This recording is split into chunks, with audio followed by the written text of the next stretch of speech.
Okay, so this is hypothesis tests for Z distributions, tests for means, and this will be scenario one. So the amount of water consumed per week by Montana residents is normally distributed. That's nice that they told us that. With an unknown mean and a standard deviation of 10 gallons. So tell me my standard deviation is 10. This is important. A simple random sample of 11 residents has a mean value of X bar equals 120.3. So this is my sample mean. The city of Bozeman claims that the average water consumed in the state of Montana is not 125. Test the claim using an alpha level of 0.10. So level of significance is another way of saying alpha. All right, so this, and by the way, that's my symbol for alpha. So this means that's that level. So the very first thing that it says is write your null hypothesis. All right, and then write your alternative. Well, the null is what we initially believed to be true.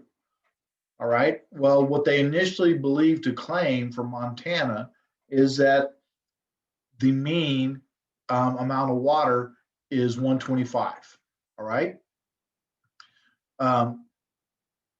So since we're going to check that, my null hypothesis mu is 125. I don't make a very good mu. So mine looks like an M. That's not really what it's supposed to look like, but that'll be good enough. So we are initially going in with, we're going to test this 125 theory. All right. The alternative hypothesis is, and by the way, the null hypothesis is always equal. They say is not. Normally it's not going to say is not. Normally we say different. But here they made it easy, says not. So I can always just copy this first part down just the way it is. I know this will, the alternative will always look like this. And then I need to make a choice between less than, greater than, or not equal to. Well, this is not. That's not less than, that's not greater than, that is not equal to. And like I said, normally that's expressed as a difference. All right, so what are we interested in? What we're interested in is the water. So we're going to let mu, this is step 2, defining the parameter, equal the true population mean water usage. Now, the fact of the matter is we could have just said gallons of water used in Montana. So yours might be slightly different, but something about water usage. The next thing is to write our conditions. But for this class, we're just going to use assumed.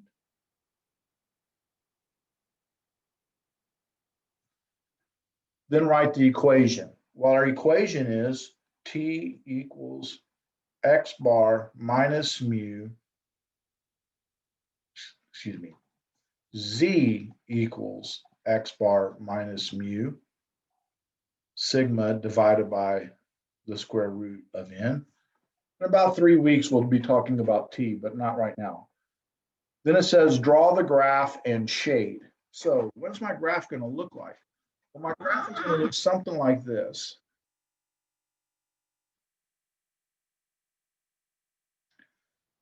I have a mean of 125 because that's the claim, and we always just put that in the center. Now, there's some rejection zone over here, and then there's some rejection zone over here. Don't know what that is, but I know my alpha is 0.10. All right, so that means this area right here is half of that, which is 0.05, and this area over here is 0.05, because all we did was divide that by 2. When I combine these two together, I get 0.10. And if I go 1 minus 0.90, or 1 minus 0.10, I get 0.90. So this is like running a 90% confidence interval, but it's not. It's actually running a hypothesis test, but you can see that it's very similar to that. All right, so the next thing says Enter the data if given. They didn't give us data, so we don't have to do that. We don't have to do that. This says list and label all of the input values. All right, so all the input values, what did they give me? Well, we need mu. Well, mu is the claim. We're trying to show that it's not 125. The standard deviation of the population is known to be 10 gallons. X bar, they said, was 120.3. And N, and they kind of hid it because they wrote it out in words, N happened to be 11, so 11 gallons. I mean, not 11 gallons, 11 residences were sampled.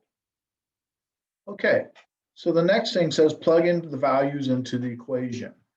All right, so what we're looking for is the probability that Z, now 120.3 is over here, so it's lower.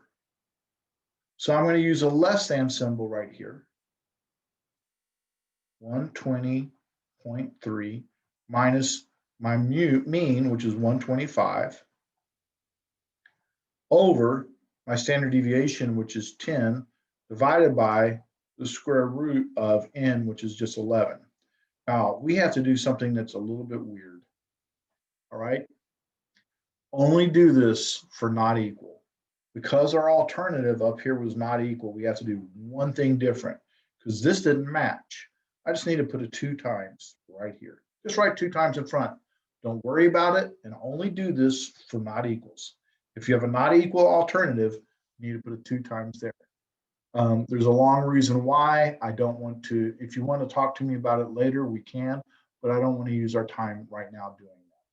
So the next thing is, it says number 8, plug values into the equation. We did that.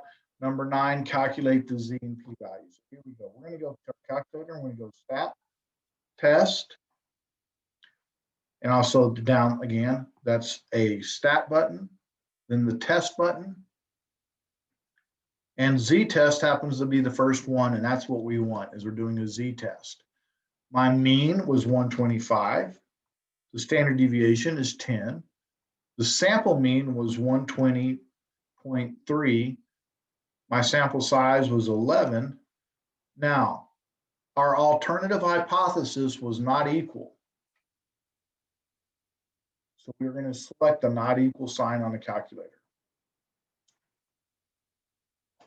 and press enter. So we're going to keep with the 2 times part for just a moment longer and go 2 times the probability that Z is less than, because that's what we wrote here, negative 1.5588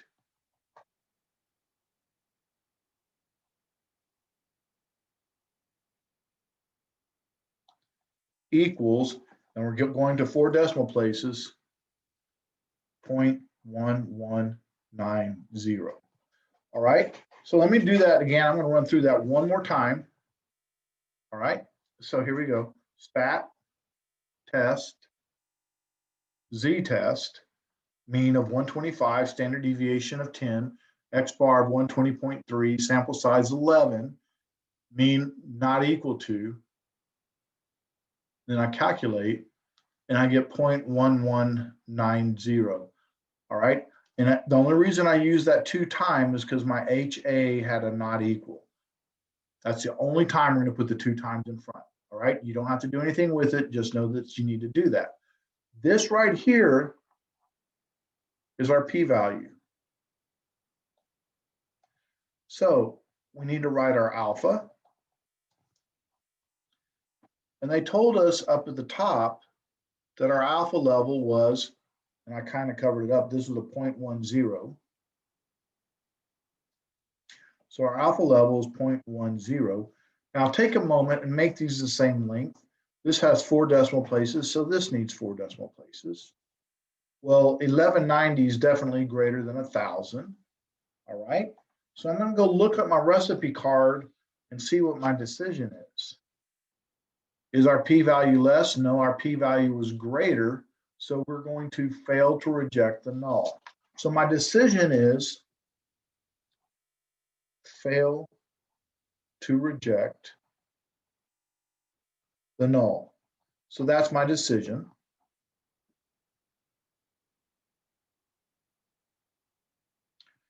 And then we need to write our conclusion. All right. Well, remember, we have two conclusion possibilities. So we need to make sure we choose the correct conclusion. The first conclusion was reject the null. We're not going to reject it. We're going to fail to reject it. So our p-value is, well, what was our p-value? 0.1190. So we're going to write that down. Our p-value is 0.1190. What was our decision? We reject the null.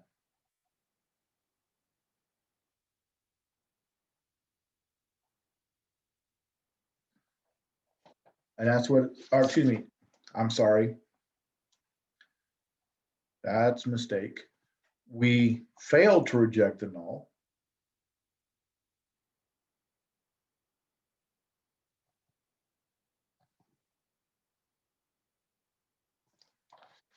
And I just read that straight off of there. We failed to reject the null. There is not sufficient evidence at alpha equal 0.01.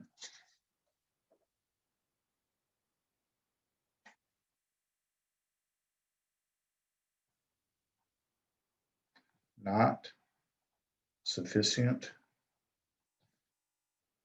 evidence at alpha equal 0.10. Then it just says to suggest. And now we need to go back to what we originally wrote.